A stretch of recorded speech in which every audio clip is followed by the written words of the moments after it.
আজকে আমরা শিখব আবর্তন করো। এই আবর্তন করতে গেলে আমাদেরকে সূত্র বা টেকনিক মনে রাখতে হবে। এই আবর্তন তোমাদের ফাইনাল পরীক্ষা এবং টেস্ট পরীক্ষায় কিন্তু আসেই। তাহলে কি মনে রাখবো? টেকনিক বা সূত্র। আবর্তন, ওকে। এই আবর্তন করতে গেলে আমাদের যে সূত্রটি মনে রাখতেই হবে একবার 100%। আবর্তন, এ বচনের আবর্তন মনে রাখবে আই, ওকে। এ বচনের আবর্তন আই, ই বচনের আবর্তন ই, ওকে। এবং আই বচনের আবর্তন আই, ও বচনের আবর্তন কি লিখবে? সম্ভব নয়, সম্ভব নয়।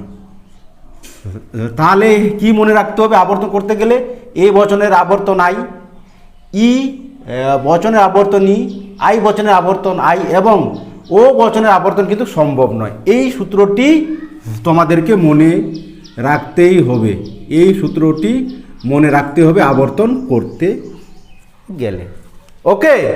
তারপরে আমাদেরকে যে মনে রাখতে হবে আবর্তন করার সময় শুধু টেকনিকটা মনে রাখবে। তাহলে একটা উদাহরণ দিয়ে আগে বোঝানো যাক, ওকে। ধরে নাও মানুষ সৎ, এটা থাকলো পরীক্ষায় বলবে যে এটা আবর্তন করো। কি থাকলো? আবর্তন, ওকে। আবর্তন করো, এটা পরীক্ষায় থাকলো আবর্তন করো। তাহলে তোমরা কিভাবে বের করবে? প্রথমে তো বচনে পরিণত করতেই হবে, বচনে পরিণত করব আবর্তনের। এবারে কি বাক্য থেকে বচনে পরিণত করতে হলে কোন বচন হবে? এটা আই বচন হবে। কোন, ওকে। কোন মানুষ হয় সৎ, ওকে। যখনই আমরা বাক্য থেকে বচনে পরিণত করে নেব, ব্র্যাকেটে আমরা কি লিখে দিয়ে দেব? আবর্তনীয়, ওকে। সাথে সাথে আবর্তনীয় লিখে নিব আবর্তন করতে বলে। যদি আমাদেরকে আবর্তন করতে বলে যখন বাক্য থেকে বচনে পরিণত করব, তাহলে ব্র্যাকেটে আমরা কি দিব? লেখে আবর্তনীয়। এইবারে আমাদেরকে এটাকে আবর্তন করতে বলছে। এটা কোন বচন? এটা কি আই বচন। এবার আই বচনের আবর্তন কি হবে? আই হবে। যে আই বচন আছে এখানে, এখানে আই বচন, এবার আই বচনের আবর্তন আই। অতএব দিয়ে কিন্তু আমাদেরকে লিখতে হবে। মনে রাখবে আই বচনের আবর্তন আই। এবার আবর্তন করতে গেলে একটি সূত্র মনে রাখতে হবে। আবর্তন করতে গেলে মনে রাখতে হবে আবর্তন, মনে রাখবে আবর্তন, ওকে। করার সময় মনে রাখবে উদ্দেশ্য পদ ও বিধেয় পদ পরিবর্তন, ওকে,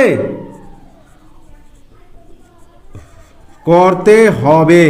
মনে রাখবে আবর্তন করার সময়, ওকে। আবর্তন করতে বলছে, তাহলে কি বলছে? আবর্তন করার সময় উদ্দেশ্য পদ ও বিধেয় পদ পরিবর্তন করতে হবে। তার মানে এটা উদ্দেশ্য পদ, এটা কি সাবজেক্ট, এটা কি সৎ, এটা হলো বিধেয় পদ মানে প্রেডিকেট। এটা উদ্দেশ্য পদ এবং বিধেয় পদ। কি বলছে? আবর্তন করার সময় উদ্দেশ্য পদ ও বিধেয় পদ পরিবর্তন করতে হবে। তার মানে কি মনে রাখবে? আই বচন হলে কি লিখতে হবে? কোনো তো লিখতে হবে কোনো, ওকে। কি বলছে? উদ্দেশ্য আর বিধেয় পরিবর্তন করব। যেটা ছিল উদ্দেশ্য পদ ওটাকে লিখবো আমরা বিধেয় পদে, যেটা ছিল বিধেয় পদ ওটা লিখবো আমি উদ্দেশ্য পদে। এটাই বলছে যে আবর্তন করার সময় উদ্দেশ্য পদ ও বিধেয় পদ পরিবর্তন করতে হবে। তাহলে কি লিখবো? কোনো সৎ, ওকে, হয় মানুষ। যখনই আমরা আবার আবর্তনীয় থেকে আরেকটা বচনে পরিণত করব, তাহলে ব্র্যাকেটে আমরা কি লিখে দেব? আবর্তিত, ওকে। আবর্তিত, তাহলে আমরা ব্র্যাকেটে লিখে দিব, ওকে। এইভাবে আবর্তন করতে হবে। আর আবর্তন তোমাদের কিন্তু পরীক্ষায় আসবে। আবর্তন করতে গেলে সূত্রটাকে তোমরা মনে রাখবে। তার সাথে আবর্তন করার সময় উদ্দেশ্য পদ ও বিধেয় পদ পরিবর্তন করতে হবে। যেটা ছিল উদ্দেশ্য পদ ওটা লিখলাম আমরা কি বিধেয় পদে, আর যেটা বিধেয় পদে ছিল ওটাকে কি লিখলাম আমরা উদ্দেশ্য পদে। মানে চেঞ্জ হবে যখন আমরা আবর্তন করবে। এটা শুধু মনে রাখবে, তাহলেই তোমরা দেখবে পরীক্ষা আসলে অনায়াসেই তোমরা আবর্তন করতে পারবে, যেখান থেকে আসুক, শুধু তোমরা নিয়মটি মনে রাখবে, আর পরীক্ষায় তোমাদের 100% আসবেই। ওকে।